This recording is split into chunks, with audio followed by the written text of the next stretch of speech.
Hi, my name's John, and today I'll be talking about plasma CXCL13 and reservoir size in people living with HIV. First, I have no conflicts of interest to declare. So what are reservoirs, and why is it important to identify them? Reservoirs are cells that contain latent HIV DNA that can be reactivated and make more HIV. And they mostly consist of white blood cells called CD4 T helper cells, although macrophages can also be reservoirs. And this is important, especially when people living with HIV stop receiving their antiretroviral treatment, or ART. And these reservoirs can't be targeted by current ART. So now where are these reservoirs? And you can find them in the blood, the lymph nodes and spleen, the gastrointestinal tract, the brain, the lungs, and the reproductive organs. Now, reservoirs are established very early in HIV infection.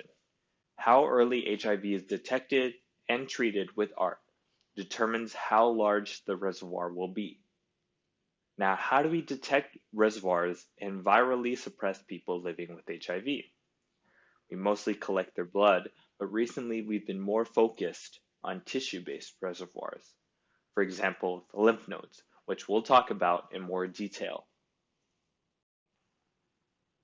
Now, lymph nodes, or lymphoid organs in general, are divided into follicles, and within these follicles, you will have pockets called germinal centers. And in these germinal centers, you will have a special subset of CD4 T cells that gather with B cells. And these T cells are called follicular helper T cells, or TFH. TFH cells produce a signaling molecule that activates B cells, called CXCL13, but they're not the only type of cell that can produce CXCL13. Monocytes and macrophages are others. Now, previously, our team showed that in people living with HIV, CXCL13 is linked with disease progression. So building on that, can we use CXCL13 to predict reservoir size in people living with HIV? This is how we answer that question. So taking a cohort of people living with HIV and subdividing them into three groups: those living with HIV for a short time, or an early EHI group, those living with HIV for a long time without ART, or a chi-ART negative group, and those living with HIV for a long time with ART, or a chi-ART positive group. We receive blood from these groups, collecting their clinical measurements, performing ELISAs, and isolating their CD4 T cells to find integrated HIV DNA, in essence, the reservoir. First, are CXCL13 levels different between each of the groups? And in our previous work, we showed that levels are different between the EHI groups and the chi-ART negative groups, the elite controllers and the uninfected controls. Here, we showed that those taking ART have significantly lower levels of CXCL13 compared to those not taking ART.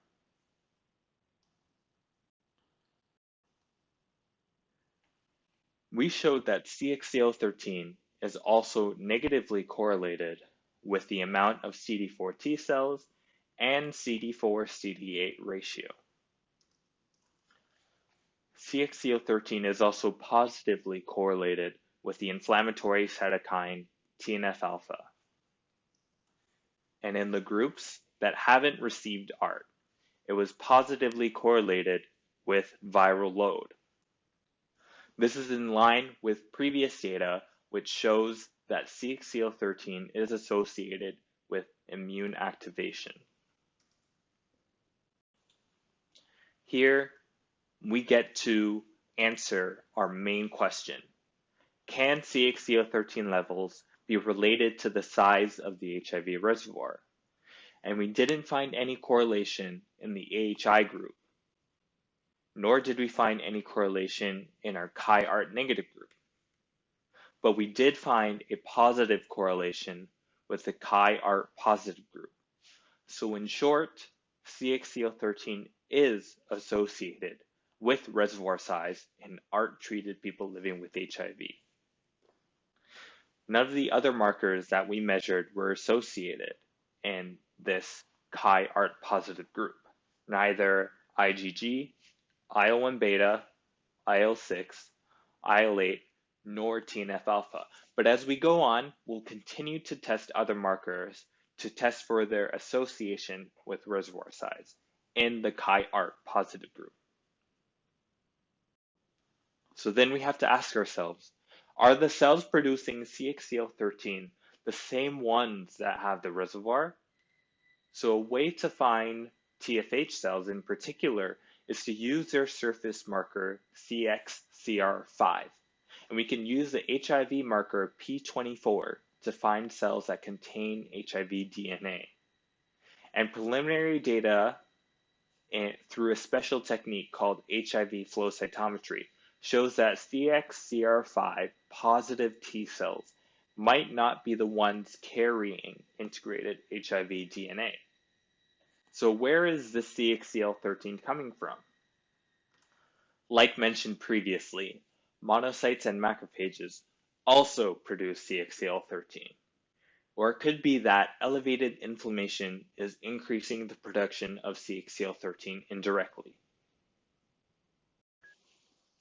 So what do we know so far? CXCL13 levels correlate with reservoir size in long-term treated people living with HIV, and it also correlates with markers of disease progression.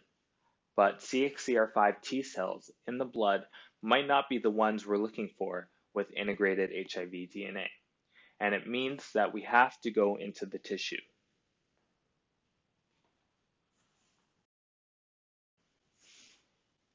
Some of the limitations of this study include plasma CXCL13 levels don't tell us which cells are producing it and where the reservoirs are located.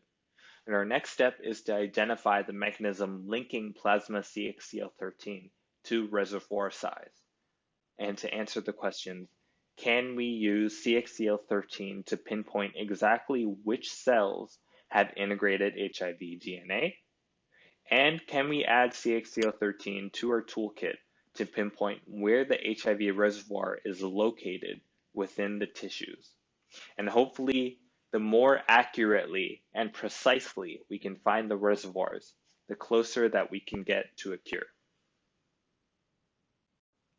These are my acknowledgements. I'd like to thank everyone involved in this project, the doctors, the nurses, and the research staff.